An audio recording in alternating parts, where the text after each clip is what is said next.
It's important that people understand they can be bailed in, but you don't want a huge run on the institution. But they're going to be.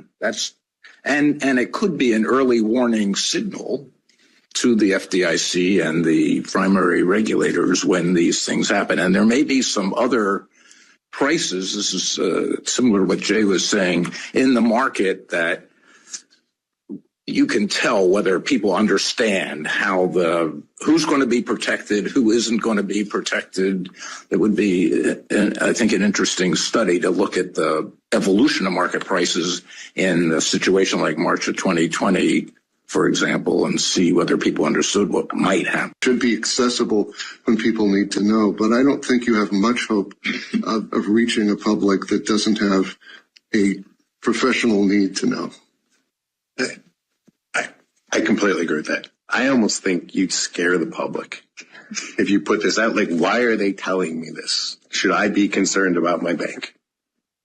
Like, my insurance company doesn't tell me what they're doing with my assets. They just assume they're going to pay my claim, right? I think you've got to think of the unintended consequences of taking a public that has more full faith and confidence in the banking system than maybe people in this room do.